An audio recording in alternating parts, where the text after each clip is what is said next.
बिस्मिल्लाहिर्रहमानिर्रहीम अस्सलाम वालेकुम बेटे, उम्मीद है आप सब लोग खैर वाफियत से होंगे। Welcome back to MD CAT past paper series, जिसमें हम डिस्कस करने जा रहे हैं BUMHS 2025। और काफ़ी दिन के ब्रेक के बाद BUMHS ने आखिरकार बुकलेट भी इशू कर दिया, की भी इशू कर दी। और वो की इशू की जिससे बहुत सारे स्टूडेंट्स खुश नहीं हैं, बहुत सारे स्टूडेंट्स उस की से नाराज हैं, अग्री करते हुए दिखाई नहीं देते, पोस्ट्स आ रही हैं, बच्चों के मैसेजेस आ रहे हैं। तो एक तो हम पेपर को डिस्कस करेंगे, साथ साथ हम ये देखेंगे कि क्या Balochistan university of medical health sciences की तरफ से दी जाने वाली की पेपर के अकॉर्डिंगली कहाँ कहाँ पर गलत है भी या नहीं। जैसे अभी 3 क्वेश्चन जो है वो शामिल हैं जो बच्चों की तरफ से की दी गई है कि जी असल क्वेश्चन आंसर की ये बनती है, लेकिन BUMHS की तरफ से की ये दी गई है। तो वो भी आज हम डिस्कस करेंगे कि हमारे पास 69, 70 और 71 गालबन जो लास्ट 3 क्वेश्चन है उनके बारे में UHS की क्या कहती है और ग्रामर क्या कहती है। तो स्टार्ट करते हैं। हमारे पास question number 1, She remained stoic during the crisis, refusing to show fear or distress.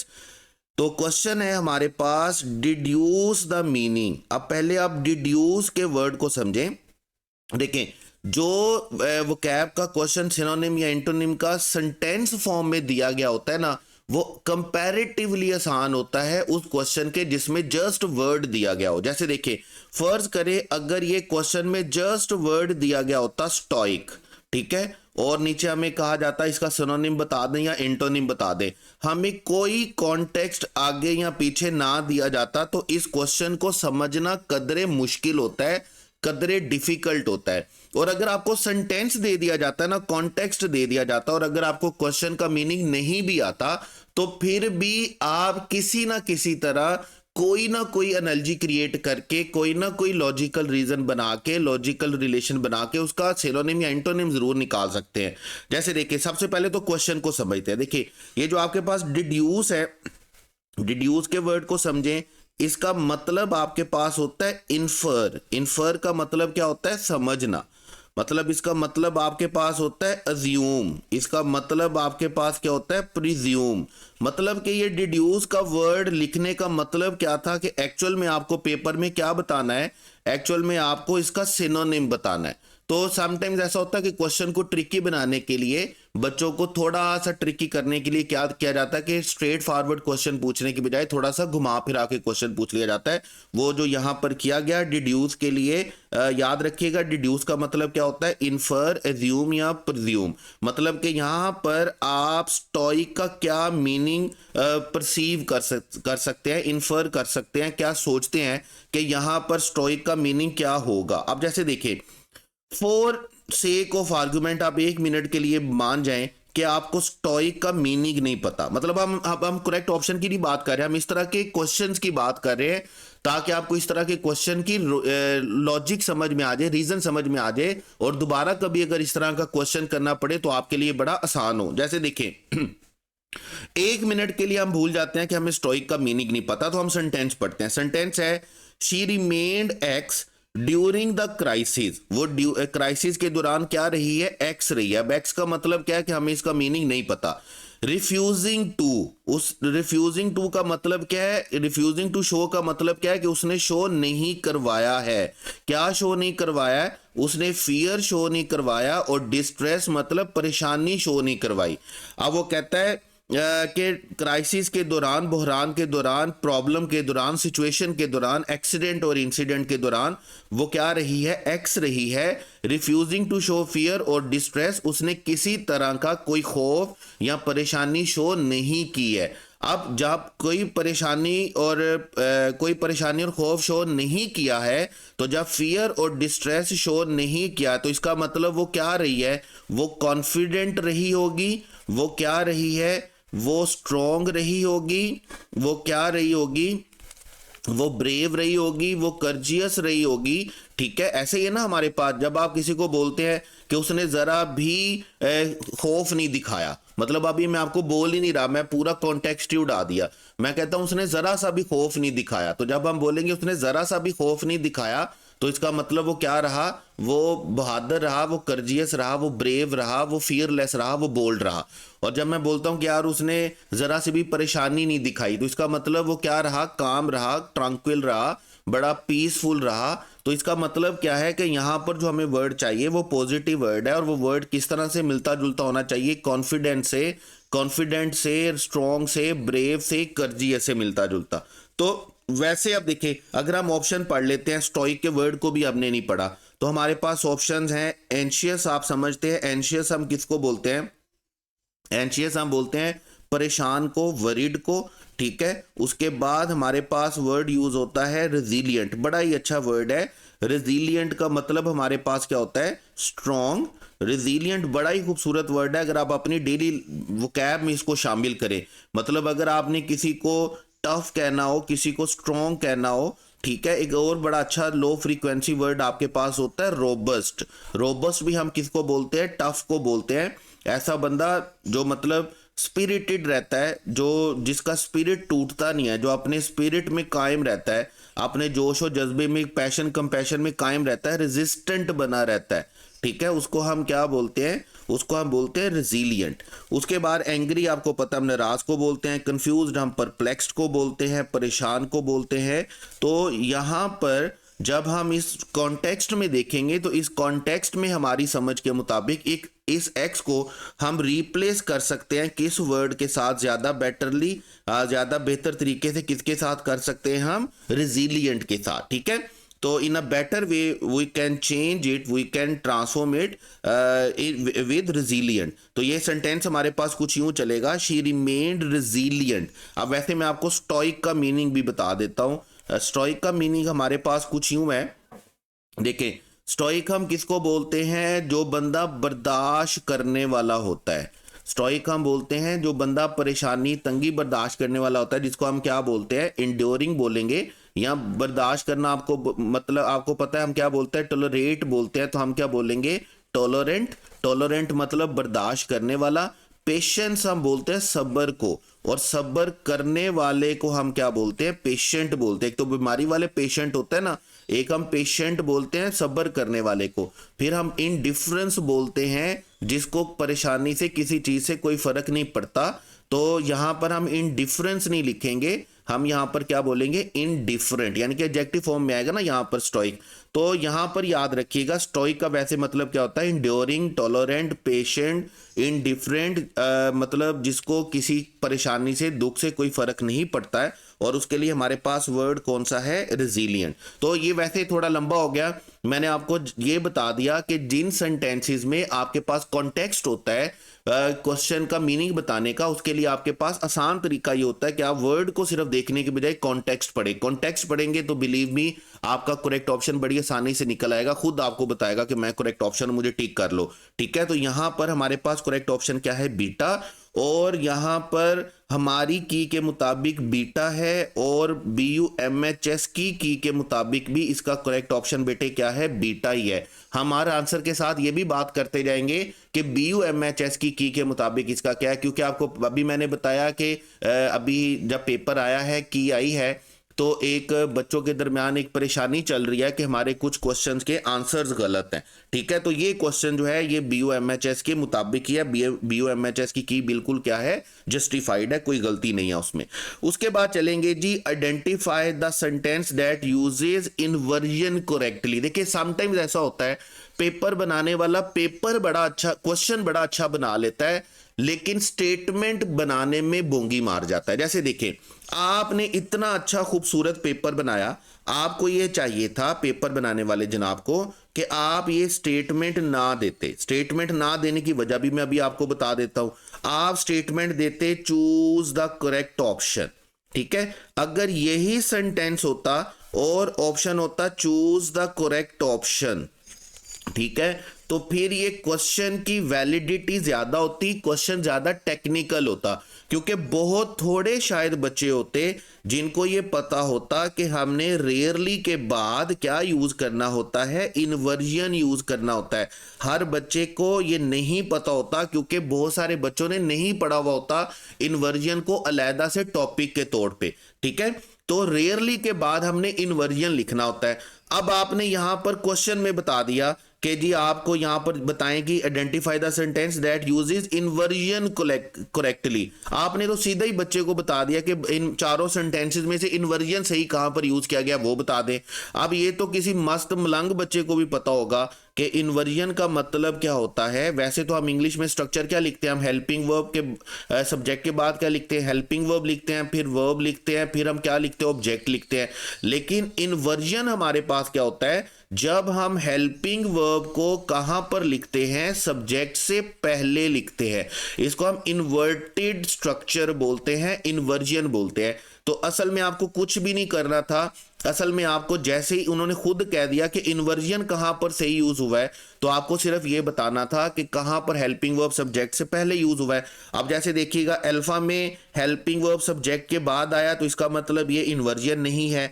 Charlie में देखिएगा हेल्पिंग वर्ब और सब्जेक्ट को अलहदा लिख के वर्ब को पहले लिख दिया गया, वो सारे का सारा स्ट्रक्चर ही डिस्टर्ब कर दिया गया। उसके बाद आई सीन हैव, यहां पर हेल्पिंग वर्ब को बाद लिख दिया गया, वर्ब को पहले लिख दिया गया। इसका मतलब ये स्ट्रक्चर ही डिस्टर्ब है। हमारे पास जो इन्वर्जन यूज की गई है वो कहां पर यूज की गई है, हैव आई सीन। जैसे मैं आपको बता रहा हूं कि इंग्लिश में हम सब्जेक्ट लिखते हैं, हेल्पिंग वर्ब लिखते हैं, वर्ब लिखते हैं, ये तो हमारे पास चलता है स्ट्रक्चर प्लेन। और जब हम इन्वर्टेड स्ट्रक्चर की बात करते हैं, इन्वर्जन की बात करते हैं, तो हम हेल्पिंग वर्ब लिखेंगे, सब्जेक्ट लिखेंगे, फिर वर्ब लिखेंगे, जो कि हमारे पास बिल्कुल ठीक से लिखा हुआ है बीटा। और करेक्ट ऑप्शन आपके पास क्या रहेगा, बीटा। मतलब मेरा कहने का मतलब ये कि स्टेटमेंट अगर यही होता, अगर आप क्वेश्चन ये कह देते कि चूज द करेक्ट ऑप्शन, इन चारों में से करेक्ट ऑप्शन चूज करें, तो शायद बच्चों के लिए ये ज्यादा ट्रिकी क्वेश्चन होता। बजाय आपने बच्चों को खुद ही बता दिया कि इन्वर्जन बता दें, तो इन्वर्जन तो हर बच्चे को ही पता कि हेल्पिंग वो पहले होता है, सब्जेक्ट बाद में होता है, वो एक ही ऑप्शन में लिखा हुआ है, दैट इज बीटा। आपने क्वेश्चन बहुत अच्छा बनाया, लेकिन आपने स्टेटमेंट इतना टेक्निकल नहीं किया जितना आप उसको कर सकते थे, इतना ट्रिकी नहीं किया, ठीक है। तो बहरहाल इसका करेक्ट ऑप्शन हमारे पास बीटा है, और BUMHS की में भी इसका करेक्ट ऑप्शन क्या है, बीटा ही है। तो आंसर की के बारे में इस क्वेश्चन के लिए हमारे पास कोई प्रॉब्लम नहीं है, ग्रामेटिकली वही आंसर है जो कि BUMHS की तरफ से है। उसके बाद चलेंगे जी। अच्छा, अब यहां पर मैं आपको एक और बात बता दूं, ये जो रूल है ना, ये जो रूल है, ये मेरे जो इन्वर्जन के नोट्स हैं, जो इन्वर्जन के नोट्स हैं, इंशाल्लाह ताला मैं बहुत जल्द जो है इन्वर्जन का एक इंडिपेंडेंट टॉपिक, पूरा एक लेक्चर होगा जो पूरा इन्वर्जन पे होगा। ये गालबन कोई 14-15 रूल्स हैं इन्वर्जन के, वो मैं बनाकर अपलोड करूंगा, तो वो लाजमी तौर पर आप स्टूडेंट्स ने देख लेना है, ठीक है। जैसे ये रूल नंबर 1 है मेरे वाले नोट्स में, और ये हमारे लेक्चर का भी रूल नंबर 1 होगा कि कुछ वर्ड्स हमारे पास होते हैं, एडवर्बियल्स होते हैं ये, कि अगर ये सेंटेंस के स्टार्ट में आए तो हमें उसके बाद इन्वर्जन लिखनी होती है। जैसे आप देख रहे होंगे कि हमारे पास इनमें कौन सा वर्ड शामिल है, रेयरली का वर्ड शामिल है, ठीक है। सेंटेंसेस हमारे पास कैसे चलेंगे, जैसे देखिए सेल्डम अगर स्टार्ट में आ गया तो पहले हेल्पिंग वर्ब आएगा, फिर सब्जेक्ट आएगा। एट नो टाइम आ गया, पहले हेल्पिंग वर्ब आएगा, फिर सब्जेक्ट आएगा। ऑन नो अकाउंट आ गया, पहले हेल्पिंग वर्ब आएगा, फिर सब्जेक्ट आएगा। अंडर नो सर्कमस्टांसेस आ गया, पहले हेल्पिंग वर्ब आएगा, फिर सब्जेक्ट आएगा। ओनली लेटर आ गया तो पहले हेल्पिंग वर्ब आएगा, फिर सब्जेक्ट आएगा। और इसी तरह रेयरली आ गया तो पहले हेल्पिंग वर्ब आएगा और बाद में क्या आएगा, सब्जेक्ट आएगा। इन्वर्जन का इंशाल्लाह ताला एक फुल फ्लेज जो लेक्चर होगा, वन शॉट लेक्चर जो होगा, वो बहुत जल्द अपलोड किया जाएगा। वो 14-15 कोई रूल्स हैं इन्वर्जन के, वो नोट्स के साथ इंशाल्लाह ताला मैं आपको प्रोवाइड कर दूंगा। उसके बाद आगे हमारे पास question number 3, what is the correct reported speech for the given sentence. आपको इनडायरेक्ट बताना था, डायरेक्ट सेंटेंस है he said I am going to the store. अब देखिए सबसे पहली बात तो ये है कि जब आपने इन्वर्टेड कोमा को हटाना होता है, तो इन्वर्टेड कोमा को हटाने के लिए आप ये देखते हैं कि सेंटेंस में इन्वर्टेड कोमा के अंदर जो स्पीच है, जो रिपोर्टेड स्पीच है, वो सेंटेंस कौन सा है। लाइक अगर वो डिक्लेरेटिव सेंटेंस होता है तो हमने इन्वर्टेड कोमा को हटाने के लिए क्या लिखना होता है, डैट। अगर वो इंपेरेटिव सेंटेंस होता है तो हमने इन्वर्टेड कोमा को हटाने के लिए क्या लिखना होता है, टू। अगर वो इंट्रोगेटिव होता है तो हमने इन्वर्टेड कोमा को हटाने के लिए क्या लिखना होता है, इफ या वेदर। अगर वो एक्सक्लेमेटरी सेंटेंस होता है तो हमने उसको लिखना होता है, इन्वर्टेड कोमा को हटाने के लिए क्या लिखना होता है, डैट। और अगर ऑप्टेटिव होता है तो हमने उसको इन्वर्टेड कोमास को हटाने के लिए क्या लिखना होता है, अगेन डैट लिखना होता है, ठीक है। तो चूंकि यहाँ पर हमारे पास प्लेन सेंटेंस है, I am going to the store, हमारे पास डिक्लेरेटिव सेंटेंस है, तो इन्वर्टेड कोमा को हटाने के लिए डैट सब में लिखा हुआ है, ठीक है। उसके बाद देखें, हमने हमारा सेंटेंस का फर्स्ट पार्ट पास्ट में हो तो second must be in past. जब सेकंड पास्ट में जाएगा तो इज, गोइंग, हैज बीन नहीं हो सकता, वाज और हैड बीन हो सकता है। लेकिन हमने क्या करना होता है, अगर हमारे पास हमने टेंस चेंज करना है और हमारे पास डू डज डिड दिया हुआ हो तो हम डू डज डिड को किसके साथ रिप्लेस कर देते हैं, वर्ब की। हम डू डज को रिप्लेस कर देते हैं किसके साथ बेटे, डिड के साथ। हम वर्ब की फर्स्ट फॉर्म को किसके साथ रिप्लेस कर देते हैं, सेकंड फॉर्म के साथ। हम विल शैल को रिप्लेस कर देते हैं वुड और शुड के साथ। हम हैज हैव को रिप्लेस कर देते हैं बेटे किसके साथ, हैड के साथ। यानी कि ये पूरा एक स्ट्रक्चर हमारे पास चलता है कि हमने अपने सेंटेंस का टेंस कैसे चेंज करना है, ठीक है ना। जब हम डायरेक्ट इनडायरेक्ट पढ़ते हैं तो हम ये बाकायदा तौर पर 5 चेंजेस हैं हमारे पास, 5 रूल्स हैं हमारे पास जो हम किसी भी डायरेक्ट को इनडायरेक्ट में चेंज करने के पढ़ते हैं। उसमें हमने नंबर 1 हमारे पास क्या होता है कि हमने इन्वर्टेड कॉमास को खत्म करना होता है, एक प्रॉपर रूल है इन्वर्टेड कॉमा को खत्म करने का। नंबर 2, हमने टेंस को चेंज करना होता है। अगर सेंटेंस का फर्स्ट पार्ट पास्ट में हो तो second must be in past. Present future होगा तो उसके अकॉर्डिंगली हम देखेंगे, प्रेजेंट के साथ तो कोई भी टेंस आ सकता है, फ्यूचर के साथ प्रेजेंट आ सकता है, पास्ट आ सकता है, लेकिन फ्यूचर नहीं आ सकता, वो भी एक प्रॉपर रूल है। उसके बाद हमने प्रोनाउन भी चेंज करना होता है। हम फर्स्ट पर्सन को किसके अकॉर्डिंगली चेंज करते हैं, फर्स्ट पर्सन को सब्जेक्ट के अकॉर्डिंगली चेंज करते हैं। हम सेकंड पर्सन को ऑब्जेक्ट के अकॉर्डिंगली चेंज करते हैं। और हम थर्ड पर्सन को किसके अकॉर्डिंगली चेंज करते हैं, हम थर्ड पर्सन को चेंज ही नहीं करते, third person as it is रहता है। फिर हमने कुछ सर्टन वर्ड्स होते हैं जो हमने देखने होते हैं। जैसे देखें, सर्टन वर्ड्स में हमारे पास क्या होते हैं, जैसे अगर हम टेंस चेंज कर रहे हैं तो हम हेयर को देर बना रहे हैं, नाउ को देन बनाएंगे, बिफोर को अगो बनाएंगे, टू नाइट को डेट नाइट बनाएंगे। तो एक प्रॉपर एक तरीका कार है डायरेक्ट को इनडायरेक्ट में चेंज करने का। और इंशाल्लाह ताला हम इसको बड़े अच्छे तरीके से प्रैक्टिस के साथ पढ़ेंगे। अभी तक डायरेक्ट इनडायरेक्ट के लेक्चर्स मैंने अपलोड नहीं किए हैं। इंशाल्लाह ताला बहुत जल्द एक्टिव वाइज पैसिव वाइज का सिलसिला हमने स्टार्ट कर दिया है, लेकिन एक्टिव वाइज पैसिव वाइज खत्म करने के बाद फिर हम नरेशन पर आएंगे और इंशाल्लाह नरेशन के बड़े डिटेल लेक्चर होंगे, बड़ा जरूरी हो गया है इस टेस्ट के बाद। उसके बाद देखें हमने क्या किया जी, हमने फर्स्ट पर्सन को किसके साथ चेंज करना होता है, सब्जेक्ट के साथ। तो आई हमारे पास है, आई को हम चेंज करेंगे ही के साथ, तो यहां पर ही के साथ चेंज किया हुआ है। दूसरी बात, हमने एम को चेंज करना है किसके साथ, वाज और वर के साथ, हैड बीन के साथ नहीं करेंगे। तो इसका मतलब हमारा करेक्ट ऑप्शन बेटे कौन सा चलेगा, अल्फा, जिसमें तमाम चेंजेस जो हैं वो बड़े अच्छे तरीके से की गई हैं। He said that he was going to the store। अब मैंने जो बच्चों की तरफ से की देखी ना, जो मैं आपको बता रहा हूं कि बच्चों की तरफ से आ रहा है कि की गलत है, मुझे थोड़ा सा अफसोस भी हुआ, थोड़ा सा दुख भी हुआ, थोड़ी सी परेशानी भी हुई कि उसमें जो बच्चों ने अपनी तरफ से की लिखी हुई थी ना इस क्वेश्चन की, बच्चों ने लिखा हुआ था इसका करेक्ट ऑप्शन बीटा होना चाहिए। इस क्वेश्चन का करेक्ट ऑप्शन बीटा किसी सूरत भी नहीं बनता बेटे, याद रखिएगा। इसका करेक्ट ऑप्शन क्या है, अल्फा। और BUMHS की में भी इसका करेक्ट ऑप्शन क्या है, अल्फा ही है। तो ये जो आपका क्लेम है ना कि इस क्वेश्चन की गलत है, सॉरी टू से आपकी की गलत नहीं है, बिल्कुल ग्रामेटिकली ये क्वेश्चन ठीक है। मैंने आपको एक एक चेंज करके बता दिया प्रॉपरली। करेक्ट ऑप्शन अल्फा है और BUMHS में भी इसका करेक्ट ऑप्शन क्या है, अल्फा ही है। उसके बाद चलेंगे नेक्स्ट वन, क्वेश्चन 4 पे।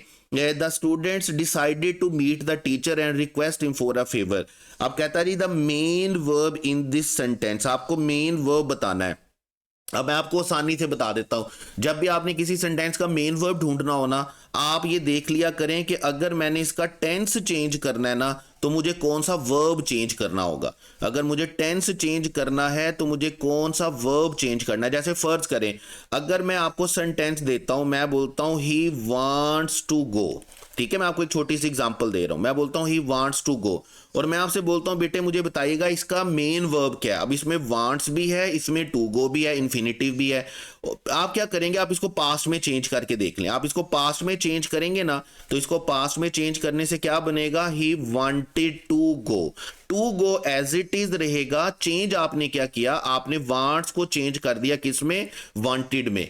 तो जो वर्ब आपको चेंज करना पड़ता है ना, टेंस चेंज करने के लिए, टाइम चेंज करने के लिए, वो याद रखिएगा, वो आपके पास बेटे क्या होता है, मेन वर्ब होता है। अब जैसे देखें, ये सेंटेंस आपका पास्ट में लिखा हुआ है ना, आप इसको प्रेजेंट में चेंज करें।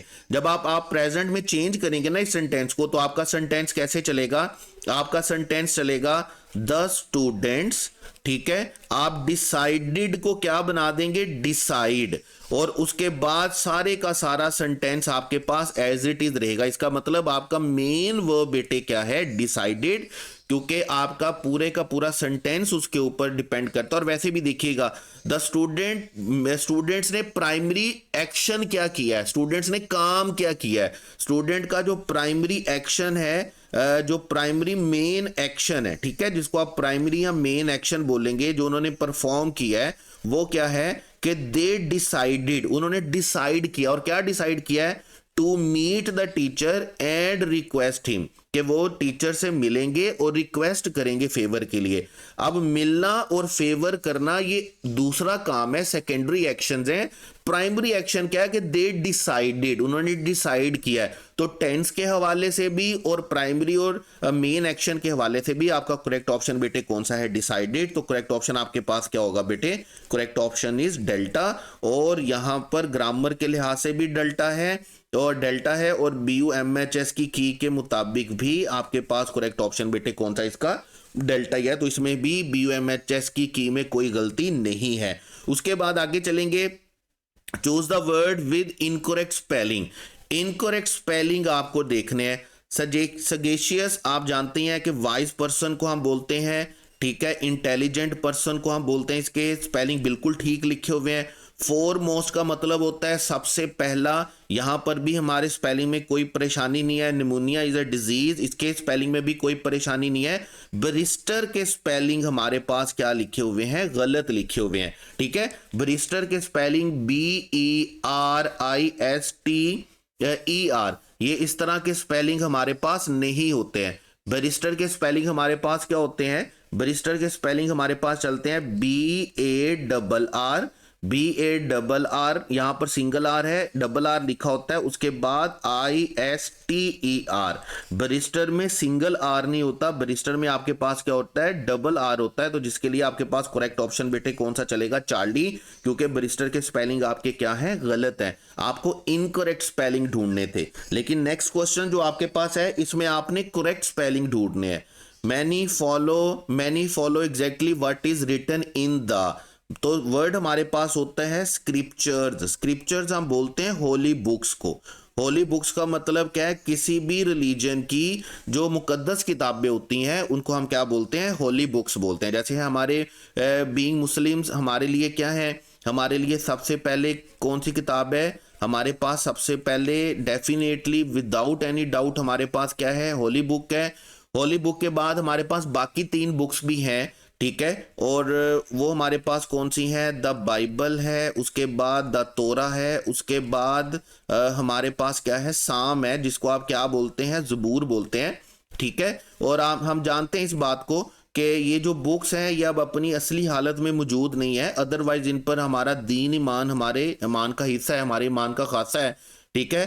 तो वैसे भी जब होली बुक आती है तो बाकी तमाम किताबों की जो वैलिडिटी है वो खत्म होती है। लास्ट वर्ड जो है अल्लाह ताला के वो कौन से हैं, होली बुक्स है। होली बुक क्या है, होली बुक मतलब कुरान मजीद, द होली बुक मतलब द होली कुरान, ठीक है।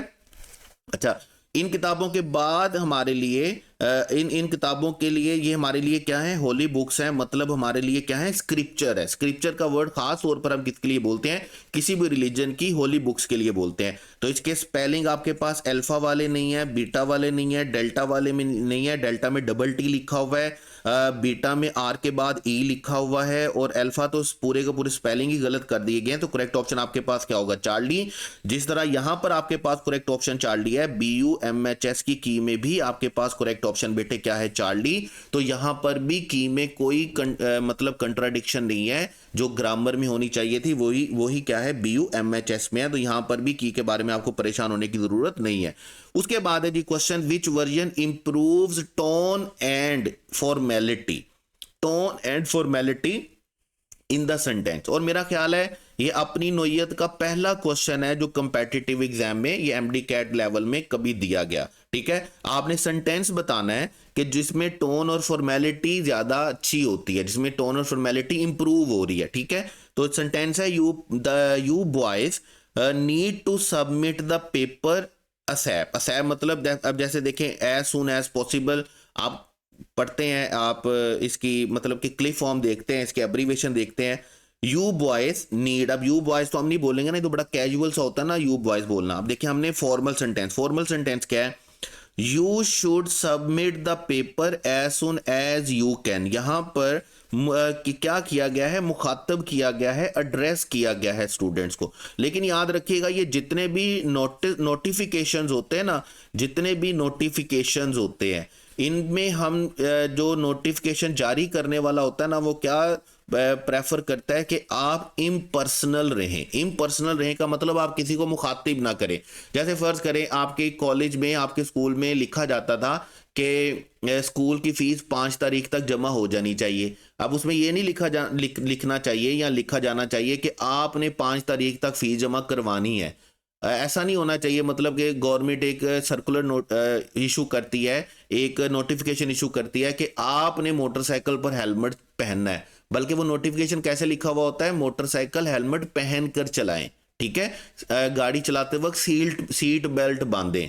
तो ऐसा नहीं होता कि लिखा हुआ हो यू, मतलब कि यू का प्रोनाउन यूज किया गया हो, किसी को मुखातिब किया गया हो। ये जो नोटिफिकेशंस होते हैं ना, ये इम्पर्सनल होने चाहिए। इम्पर्सनल का मतलब क्या है कि किसी पर्सन को मुखातिब नहीं किया जाना चाहिए। ये फॉर्मेलिटी उसकी यही है। फॉर्मल वो इसी तरह होंगे कि जब आप किसी को मुखातिब नहीं करेंगे, जनरल बात करेंगे कि ऐसा होना चाहिए। जैसे यहां पर बीटा में देखिएगा, everyone needs to get the paper in quickly. ये तो पूरी बात ही पता नहीं अजीबोगरीब सी है।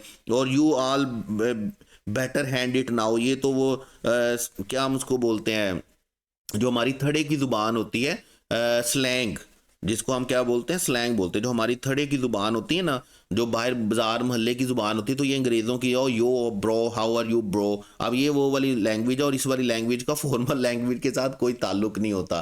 ठीक है, जैसे हम बोलते हैं ना you wanna go, you wanna ईट। अब ये जो वर्ड्स होते हैं ना, यू वाना, यू गोना, ये सारे के सारे वर्ड्स कौन से हैं, ये स्लैंग वर्ड्स हैं, ये इंग्लिश ग्रामर के वर्ड्स कोई नहीं है। ठीक है, तो हमारे पास करेक्ट ऑप्शन बेटे कौन सा चलेगा, Charlie. The paper should be submitted as soon as possible. जितनी जल्दी हो सके पेपर सबमिट करवाना है तो करवाना चाहिए। तो ये इम्पर्सनल है, किसी को मुखातिब करके नहीं कहा गया। जर्नल इंस्ट्रक्शंस हैं सबके बारे में, सबके लिए जर्नल इंस्ट्रक्शन है, जर्नल रूल है। तो इसलिए हमारा करेक्ट ऑप्शन बेटे कौन सा चलेगा, हमारा करेक्ट ऑप्शन बेटे चलेगा चार्ली। यहां पर भी ग्रामर के अकॉर्डिंगली भी चार्ली होना चाहिए, और BUMHS के लिए भी इसका करेक्ट ऑप्शन क्या है, चार्ली ही है। तो यहां पर भी हमारे पास की में कोई प्रॉब्लम नहीं है। तो प्यारे बेटों और बेटियों, यहां तक हमारे पास BUMHS में कोई प्रॉब्लम नहीं है की में। ठीक है, आपका पेपर गलत हो गया, आपका क्वेश्चन गलत हो गया, इसका मतलब ये नहीं है कि BUMHS ही गलत हो गया। बहरहाल गलती हो भी जाती है, इंसानों से ही गलती होती है, फरिश्ते थोड़ी हैं हम।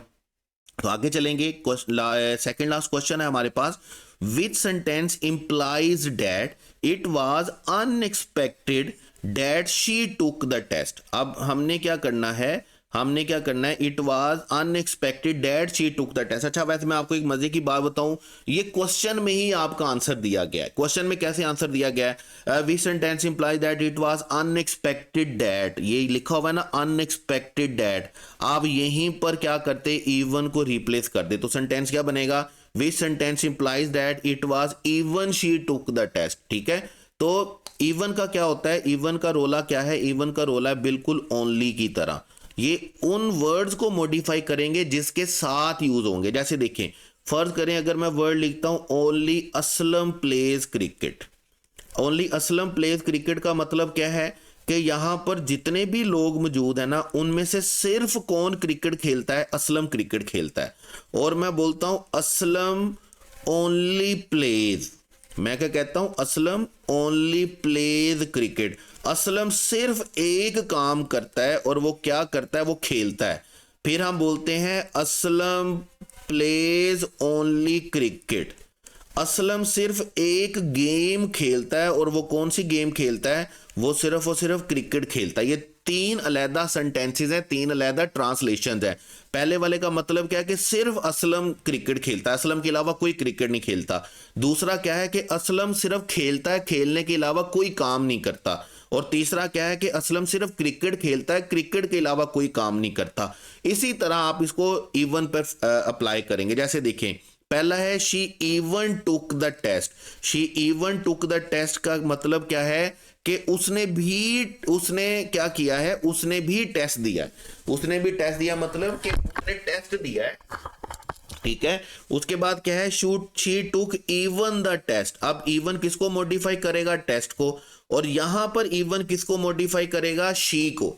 यानी कि आप यहां पर अगर इस सेंटेंस को ट्रांसलेट करेंगे तो इसका मीनिंग क्या बनेगा कि यार उसने भी टेस्ट दिया है। मतलब ये जो बात होगी ये किसके लिए होगी? शी के लिए होगी। मतलब आप इस ज्यादा आसानी के लिए क्या करें? आप इस इवन को क्या करें? रिप्लेस कर दें ओनली के साथ। आप ओनली वाला रूल अप्लाई करें, आप ओनली करें। She only took the test, इसका मतलब क्या है कि सिर्फ उसने एक काम किया, और वो काम क्या है? टुक। उसका मतलब क्या है? अगर हम बोलेंगे शी टुक ओनली टेस्ट, मतलब उसने सिर्फ एक चीज दी है, और वो क्या है? टेस्ट है, टेस्ट में अपीयर हुई है। उसके बाद हम बोलते हैं only she took the test, उसका मतलब क्या है कि सिर्फ उसने टेस्ट दिया, उसके अलावा किसी ने टेस्ट नहीं दिया।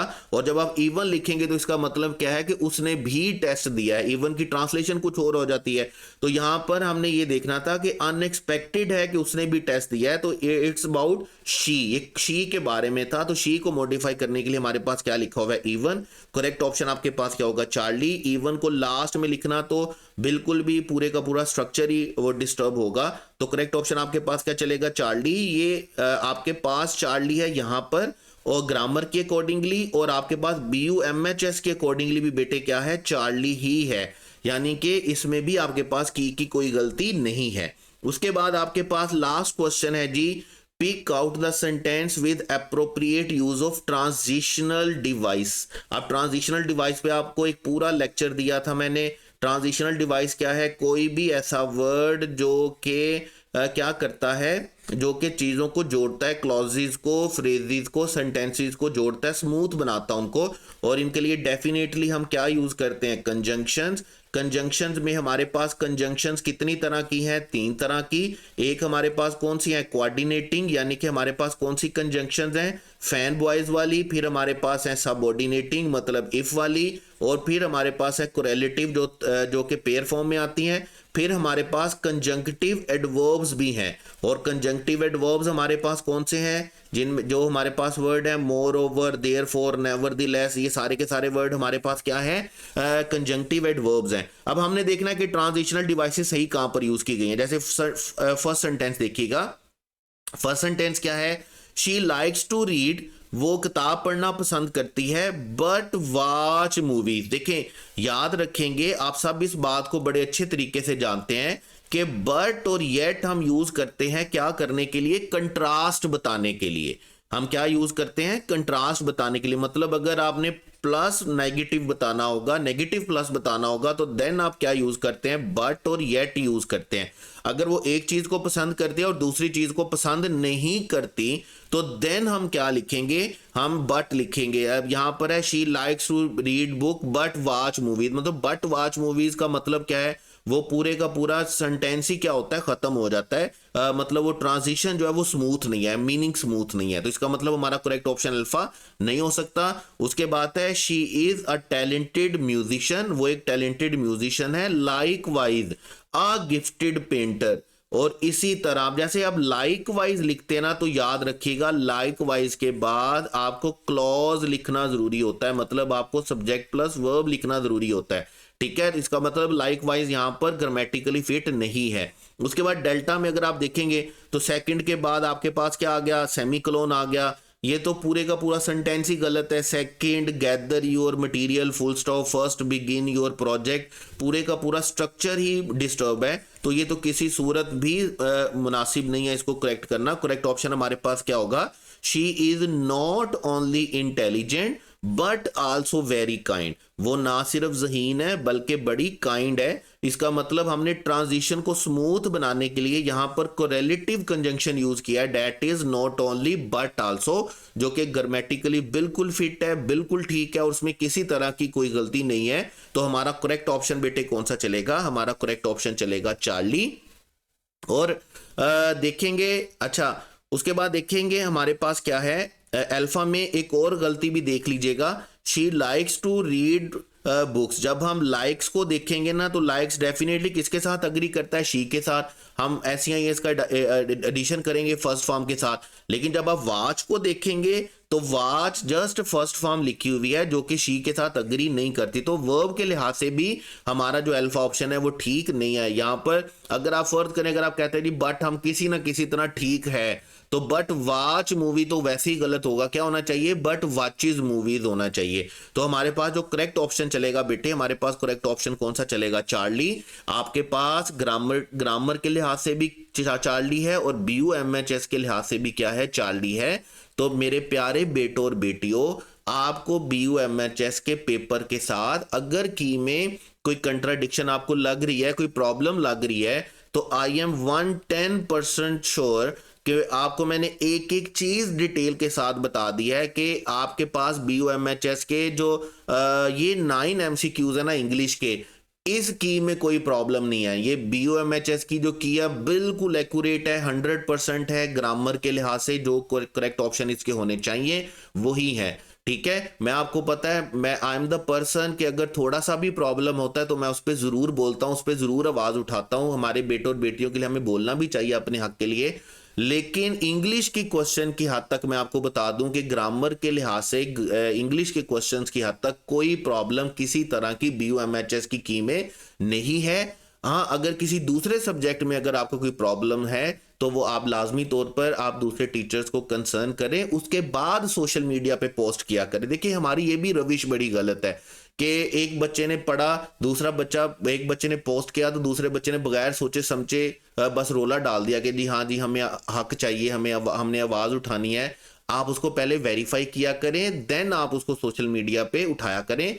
और दूसरी बात यह है कि BUMHS के लिए भी मेरा छोटा सा एक मैसेज है PMDC की तरफ से भी कि ये हमारे अपने बेटियां बेटे हैं। अगर इनको किसी तरह का कोई प्रॉब्लम होता है, आप सोशल मीडिया पे देखते हैं, जो कि लाजमी हम देख रहे होते हैं, जो अथॉरिटीज होती हैं, अगर आप देख रहे होते हैं, आप देखते हैं, तो लाजमी तौर पर उसका अजाला किया करें, उनकी बात सुना करें। हमारे अपने बेटियां बेटे हैं, इनकी बात हमने नहीं सुननी तो किसने सुननी है? तो हर सूबे, हर प्रोविंस में हर टेस्ट के बाद कुछ ना कुछ बच्चों के कंसर्न्स होते हैं। तो मेरा ख्याल है उसके लिए लाजमी तौर पर कोई अथॉरिटी बनानी चाहिए, कोई इस तरह का सिस्टम बनाना चाहिए कि बच्चा अपना जो प्रॉब्लम है वो आपको बता सके और आप उसको अच्छे तरीके से हल करें, बजाय ये कि सिर्फ एक ईमेल दे दिया और बस इस ईमेल पर आप भेजते जाएं और कोई पूछने वाला जवाब देने वाला ना हो। ठीक है, तो इंग्लिश के हवाले से BUMHS में आपकी की में कोई प्रॉब्लम नहीं है। जो BUMHS की है वही ग्रामेटिकली बिल्कुल एक्यूरेट है। तो इंग्लिश बिल्कुल